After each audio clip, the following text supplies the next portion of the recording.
Hi, Brent Johnson with NJ Advanced Media, the Star Ledger, and NJ.com. We're here at the Eagleton Institute of Politics at Rutgers University, and we are hosting a candidate forum with the third-party and independent candidates running for New Jersey governor. In case you didn't know, there's a governor's race on November 7th to replace Governor Chris Christie, who is leaving office. Many people know the Republican and Democratic candidates, but a lot of people may not know there are 5 third-party and independent candidates in the race. And the polls show that not everybody seems to be happy with the Republican and Democratic contenders. So we're going to speak to each of the independent ones today. And I'm here with Seth Kaper-Dale. So thank you for joining us, Brent, Seth. thanks for having me. First, tell us a little bit about yourself and why you're running for governor. So my wife and I are co-pastors of the Reformed Church of Highland Park. We've been there since 2001, so 16 years we've been in place. And I've been a community organizer and a community activist the whole time that I've been in ministry. Some of the things that I've done, I've built a housing corporation that now has 23 buildings, and we house 125 people. And our tenants are homeless veterans. That was our response to the Iraq War. Youth aging out of foster care. That was our response to the crisis of young people bouncing around the system as children and being emancipated into poverty. We've built housing for chronically homeless, mentally ill adults. We have those houses in Newark, New Brunswick, and in Highland Park. We have housing for Rutgers students who are coming out of prison through the Mountain View program. So we have a whole house just dedicated to making sure students coming out of prison have a place to live.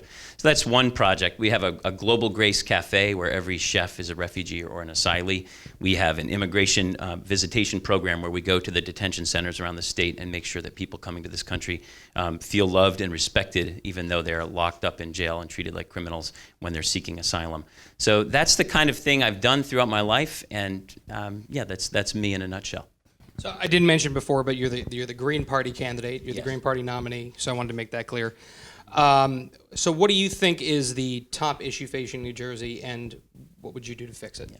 So let me tell you why I'm running for governor, and then lead it into there. Yeah. So the theme of my platform is the last are first, and a scripture text that matters to me is the last shall be first and the first shall be last. And we say that thing, we practice that in my community, and we walk out into a New Jersey where the first are first are first are first. And I think it's actually a dangerous way to run a world. When you first have to line the pockets of those at the top, and when you hope that there's enough of a trickle to meet the middle, you never have anything left for those who are last. So I believe in a wellspring from below mentality, and that if a society is really going to thrive, you ought to look very carefully and listen well to the people who've been left out, the people who structurally are left out of systems. And that's what I do in my ministry, and I believe that that's what we need in New Jersey. We need to start with the last being first. And I believe it's the reason why 61% of the voters didn't come out last time. Those who were registered to vote didn't come out to vote. I think people feel like they belong to the flyover communities of New Jersey, those places that never get touched by politicians. And that's where I've started each and every day of my campaign, is talking to those who've been left out. So do you have an issue that's important to you, and what would you do about it? Mm-hmm. So if the last are first, then no one should ever lose the right to vote.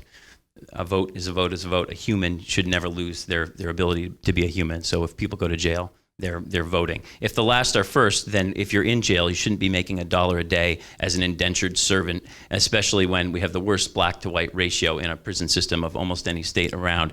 So these are issues that matter if the last are first. If the last are first, then the 500,000 people living in New Jersey who are undocumented need to be protected with sanctuary state status. They need to be able to get driver's licenses, and their children need to be respected. If the last are first, then the 438,000 kids that live in this state in households that bring in under $30,000 a year need to be treated with dignity and respect, and their families need to be eligible for housing vouchers if their families are that poor, and need to be given all the types of services that can allow them to thrive, and their families need $15 an hour minimum wage. So those are the last or first agenda items. But people say, how do you pay for all that? And the beauty of all this is a lot of the things that matter to the last also matter to the middle. Single payer Medicare for all is my single biggest issue, and I believe that if we could get that right, we would deal with issues around property taxes. We would deal with the pension and benefit fund. We would deal with the inability to help pay for the tuition costs in our state universities and community colleges. All of these things would happen much better if we had single-payer Medicare for all. It would dramatically reduce the amount of money that we waste on the private, unregulated health insurance companies that are a huge part of why our property taxes are so high. About 20% of our property taxes in all 565 towns go to pay for unregulated health insurance. We could dramatically reduce thermostat with single-payer Medicare for all. So they often say, how can an independent win when Republicans and Democrats have such a grip on the system? What separates you from the two, from the Republican and Democrat running this year? And, how do you think you can win? I don't believe in forced conversion in religion, and I don't believe it in politics. I have not spent my time trying to convince somebody who's dyed in the wool blue or dyed in the wool red to turn around and vote for me. The last or first. I want to come up with a wellspring from below where we take seriously a truly progressive agenda that speaks to people who are not totally tied into the two-party system. And if some progressives who live within other places want to see that this is a new wave, a new way to actually build a better world, then they're more than welcome to join in. But we've got the 61% starting out. The rest of the parties can fight over the 39%, the last or first. So anyone in the crowd, you guys have a question? Yes. Your policies seem to be like an anti-Trump type thing, like the exact opposite of what they're doing at the White House. How would you, as governor, interact with the President of the United States with policy and interaction? We would definitely be anti-Trump in the way that we stand up to real quick. The question was how. Yeah. Question was how can you fight Trump policies from New Jersey in a sense, right?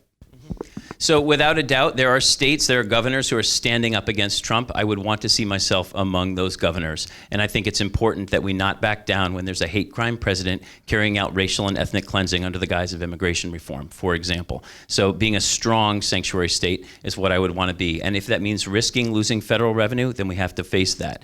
One of the things that I offer is a strong public bank, and I know there's another candidate who's talking about that, and I'm glad it's coming up elsewhere. We need to be able to create our own revenue during this time where a lot of the revenue streams from the federal government are at risk, not just around any one topic. Across the board, our revenues are at risk, and we need to be able to create our own revenues through a public bank.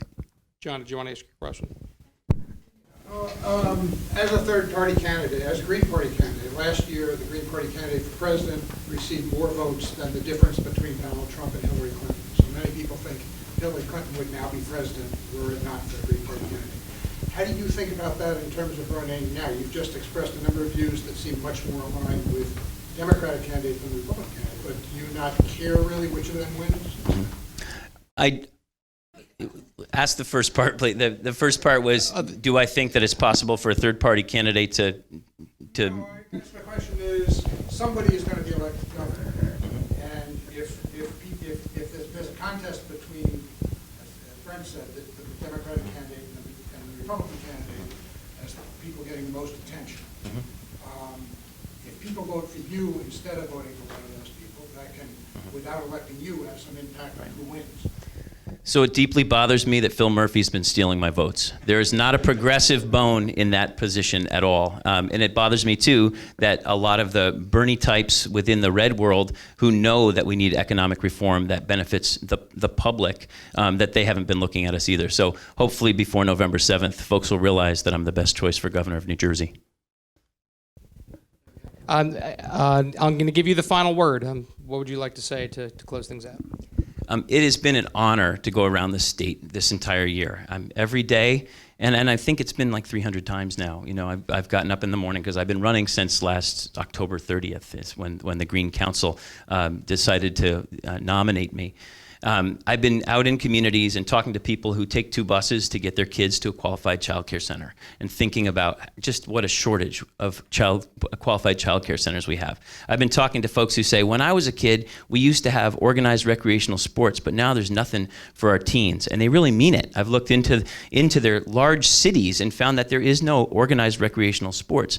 Or they'll say there used to be an after-school program funded by 21st Century Learning Center grants, and those grants have just dried up. So that has been the beauty, is actually listening to people, hearing their pain, and then dreaming together about what a better New Jersey could look like. Well, Seth, thank you for being here. And thank you for watching NJ.com. Election Day is November 7th. Stay tuned. Thank you, Brent.